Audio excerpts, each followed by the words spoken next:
쏟아지는 수많은 뉴스 가운데 가장 관심을 끄는 이슈에 대해 집중 분석해보는 특급 추적 시간입니다.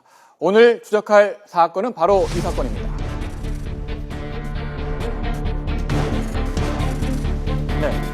원전을 운영하는 한수원의 내부 문건이 외부로 유출됐습니다. 지난 일주일 사이 네 번째입니다. 외부로 유출된 문건은 원전 도면과 매뉴얼 등입니다. 원전 반대 그룹이라고 밝힌 이 유출범들은 크리스마스 때까지 가동을 중단하지 않으면 원전을 파괴하겠다고 위협하기도 했습니다. 과연 이들은 누구일까요? 한수원 문건 유출 사태, 먼저 영상으로 확인해 보겠습니다.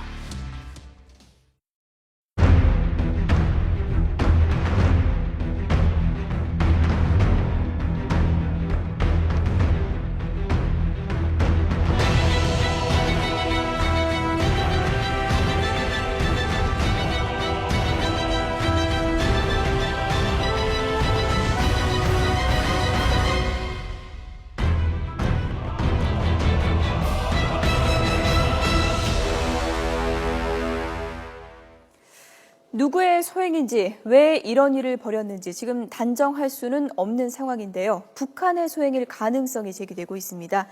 이번 일 양혜영 YTN 사이언스 기자와 함께 짚어보도록 하겠습니다. 안녕하세요. 안녕하세요. 네, 안녕하세요. 판넬 첫 번째 키워드부터 바로 확인을 좀 해보도록 하겠습니다. 첫 번째 키워드 확인해 보겠습니다. 네 번의 정보 유출입니다. 한수원의 정보 유출이 한 번도 아니고요. 지금 네 번째죠. 네, 그렇습니다. 지난 15일에 처음 이 블로그를 통해서 이 개인 정보가 유출이 됐었습니다. 예. 그때 당시에는 이 아랍에미레이트 왕세자에게 이 대통령이 친서를 보냈던 정보와 함께 한수원 직원들의 이 명단 정보들, 그러니까 개인 정보들이 함께 유출이 됐었습니다. 이때 당시에는 첫 유출됐던 15일에 한수원 측은 전혀 사실을 몰랐고요. 예. 보도가 17일에 처음 이 언론 예. 매체를 통해서 보도가 됐었는데 예. 보도가 된 이후부터 그 사실을 알게 됐습니다. 그리고 저희가 이제 보도를 했었죠. 18일에 고리랑 월성 원전에서 이 설계 도면이 유출됐다는 소식이 있었습니다. 이때 당시에는 이 한수원이 이 도면은 운전용 운전자들을 위한 교육용 도면이다. 유출된 이 도면은 기밀 문서가 아니다라고 밝혔습니다. 그 이후로도 사실 도면을 공개했던 집단이 해커라고 이제 자청을 하고 있잖아요. 예. 어떻게 보면 한수원의 어떤 대응에 비웃기라도 하듯이 두 번의 유출을 한 번 더 했습니다. 이번에는 예. 트위터를 이용해서 두 가지의 더 도면을 유출을 했었는데요. 예. 그때 유출된 자료들 같은 경우에는요, 이 원자로의 냉각 시스템 밸브 도면, 그리고 감속제 개통 이런 게 있습니다. 예. 이게 사실 이름만 들으면 사실 어렵고 도면을 예. 봐도 뭔지 사실 일반인들은 사실 보기 어렵잖아요. 예. 다른 것들 대부분은 이제 사실 한수원에서 밝힌 대로 아주 중요한 기밀 자료라고는 볼 수 없습니다. 사실은 이미 공개된 자료인 것도 있고요. 그리고 이 공부를 하기 위해서 사용되는 도면인 것도 있습니다. 그렇지만 그 중에서도 전문가들은 조금 주의하고 주의 깊게 봐야 된다는 게 감속제 개통이라는 도면인데요. 감속제. 네, 월성 1호기의 감속제 개통입니다. 이 감속제라는 게 원래 그 원자력 반응이 일어났을 때 이 속도를 조절하는 데 사용되고요. 이 예. 월성 같은 경우에는 중수로 무거운 물을 거기서 사용을 하고 있는데요. 예. 이 대부분의 이 감속제 개통이라는 거는 몸통을 의미하고 있기 때문에 사실은 이걸 전문가들이 본다고 하면은 좀 위험한 부분이 있을 수도 있다라고 이야기한 전문가들도 있었습니다. 예. 지금 정부 합동수사단이 이번 사태를 수사를 하고 있는데 지금 뭔가 도용당한 IP, 이 IP가 대구 지역에서 있었다고요. 이 점은 확인이 됐고 일단 미국 FBI와 공조 수사를 요청했죠. 네, 예. 그렇습니다. 지금 현재 합수단의 수사는 두 가지 방법으로 진행이 되고 있습니다. 유출을 누가 했느냐. 이 유출을 누가 했느냐 입장에서 봤을 때는 한수원 쪽에서는 이게 굉장히 과거 한 30년 전에 됐던 도면이기 때문에 과거에 쌓아놨던 도면들을 누군가가 밖으로 가져가서 유출을 했을 수도 있다. 잠깐만요. 그러니까 네. 한수원 측은 해커보다는 내부 유출자, 내부의 어떤 사람이 외부로 유출했다. 이 부분에 비중을 두고 이야기를 하고 있군요. 그렇죠. 네. 예. 저희에게 이 보도 해명을 했을 때는 그런 식으로 이야기를 했습니다. 워낙에 오래된 도면이기 때문에 사실은 어디에 예전에는 사실 관리가 좀 잘 안 됐잖아요. 그러다 보니 쌓여 있었던 도면들을 복사를 해서 가져갔을 가능성도 있기 때문에 예. 해커에 의한 것이라고 단정 짓지 말아달라라고 이야기를 했습니다. 그런 면에서 합수단 같은 경우에는 직원들의 PC를 임의로 가지고 와서 지금 현재 정말 유출의 어떤 경로가 흔적이 있나라고 이런 걸 찾고 있고요. 또 사실은 유출 경로에 있어서 해킹의 문제도 당연히 있을 수 있잖아요. 이 예. 합수단에서는 해킹의 어떤 여부도 열어놓고 수사를 하고 있습니다. 그래서 앞서 말씀하셨듯이 FBI와 공조를 하고 있고요. 왜냐하면 트위터 같은 경우에는 국내에서 이 자료를, 그러니까 IP를 쓰고 있지 않고 뭐 이 서버 같은 경우에도 국내에 예. 있고 있지 않기 때문에 사실 우리나라에서 직접 하기가 굉장히 힘들어요. 그래서 이제 그 FBI의 공조를 통해서 실제로 이 트위터의 계정이 어디서 개설이 됐는지, 예. 어디서 이걸 작성하고 있는지를 조사를 하고 있습니다. 예, 네. 궁금한 게 그럼 내부 유출이라면은 과연 이 유출 범이 미국에서 트위터 계정을 만들고 미국, 일본, 한국 이렇게 다국적 IP를 만들어서 이런 일을 꾸밀까? 그 점은 상식적으로 이해가 되지 않거든요. 네, 예. 그렇습니다. 그래서 아무래도 전문가들, 특히 보안 전문가들 입장에서는 해킹이 맞다라는 쪽으로 좀 추측을 하고 있고요. 예. 그런 면에서 봤을 때 단순한 뭐 내부 유출이다라고 단정짓지 말고 수사의 네. 범위를 좀 더 확대해서 이 해킹의 어떤 가능성까지 열어두어야 한다라고 이야기하고 있습니다. 예. 네, 해킹의 가능성을 배제할 수 없는 상황. 이 시점에서 지금 두 번째 키워드를 좀 확인해 보도록 하겠습니다. 이번 사건의 두 번째 키워드입니다. 네, 바로 해커의 협박입니다. 해커들의 협박 내용만 보면 상당히 섬뜩합니다. 네. 어떤 내용인지 좀 그래픽으로 저희가 좀 확인을 해보겠습니다. 예. 해커들의 협박 내용을 보면요. 크리스마스까지 원전 가동을 중단하지 않는다면 보시죠. 제2의 일본 후쿠시마 사태가 발생할 것이다. 물론 협박 내용이긴 합니다만 네. 이게 이론적으로 가능한 건가요? 네, 이 후쿠시마 사태 같은 경우에는요, 사실은 이 뭐 멜팅 다운이라고 해가지고 원심이 녹아내린 거였어요. 그러니까 예. 냉각수가 제때 제공이 안 돼서 어. 이 뜨겁게 달아오르는 핵 연료봉을 식히지 못했을 때 일어났었던 일이었고, 예. 그때 예. 당시에는 이제 그 일이 이제 쓰나미에 의한 자연재해에 의한 일어나는 일이었기 때문에 예. 이 비상 전력들이나 이런 것들이 그러니까 가동이 되지 않아서 그 일이 벌어진 건데요.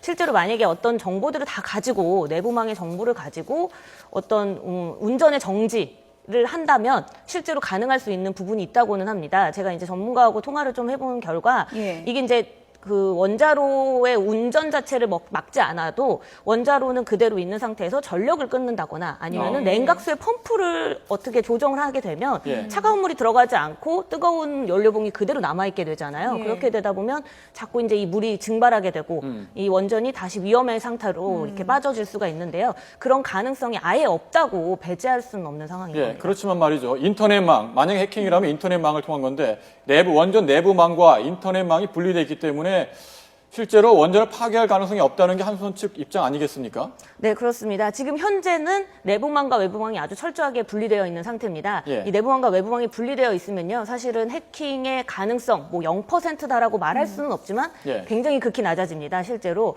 그리고 이 한수원 내부에서도 사내 인트라넷망과 함께 또 외부 인터넷은 또 완전히 배제가 돼 있고요. 예. 내부에서도 내부와 이 원전을 연결하는 폐쇄망은 또 거기서 구분이 돼 있어요. 그리고 이제 거기에 맞춰서 각각의 권한을 가지고 있는 사람들이 예. 뭐 아이디와 패스워드 말고도 공인인증서 같은 이제 내부 공인인증 시스템을 갖고 있어야지만 접근할 수 있다고 합니다. 예. 이 문제는 원전 파괴에 대한 가능성에 대해서 이야기를 했을 때 사실 이 내부망과 외부망이 분리됐었던 게 2013년 4월부터예요. 아. 그러니까 아주 이전, 그러니까 저희가 과거 2013년 작년 4월. 네, 예. 그렇죠. 이 원전이 이제 가동된 지 한 30년이 됐는데 그 예. 이전에는 사실은 이렇게 내부망과 외부망이 철저하게 분리되어 있지는 않았습니다.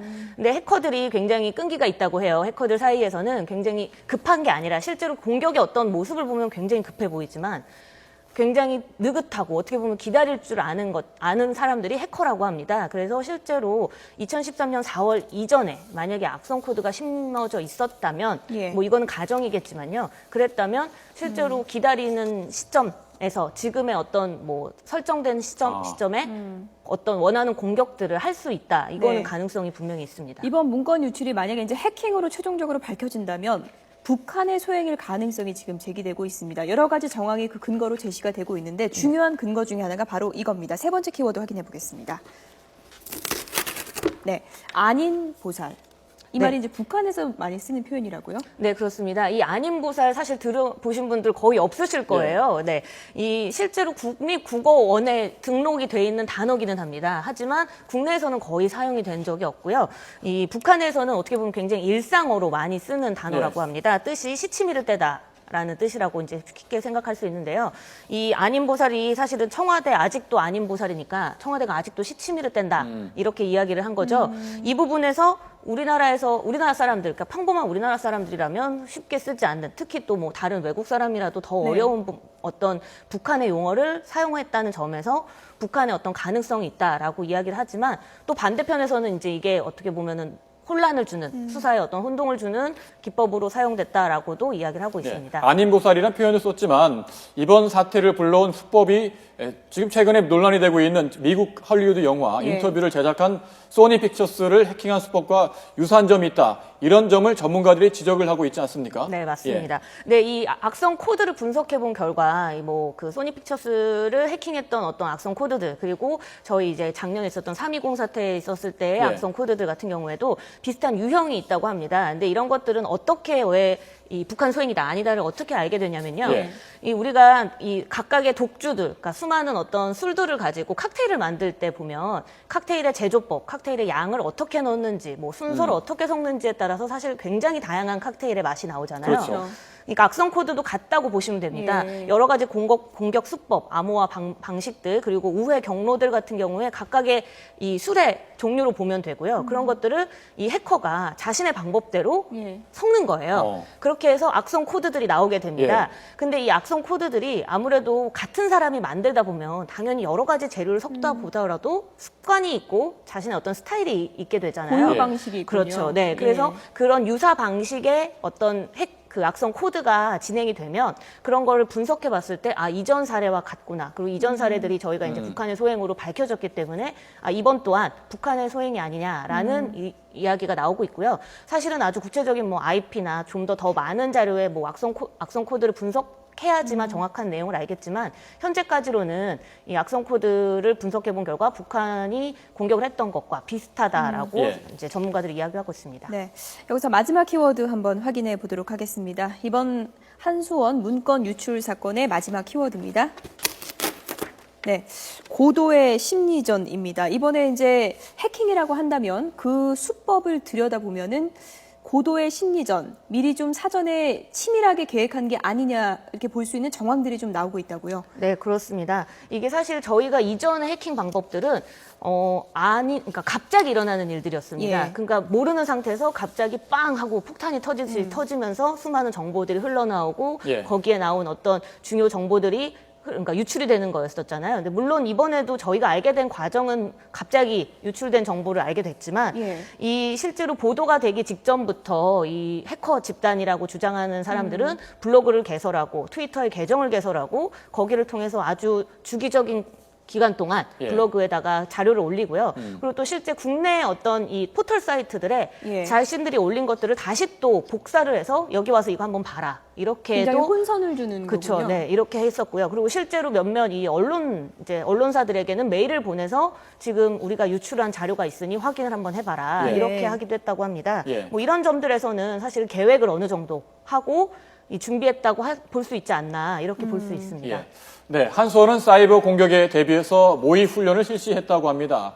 한수원은 유출된 문서가 절대 기밀 문서가 아니기 때문에 원전은 안전하다고 이런 입장을 밝혔는데요.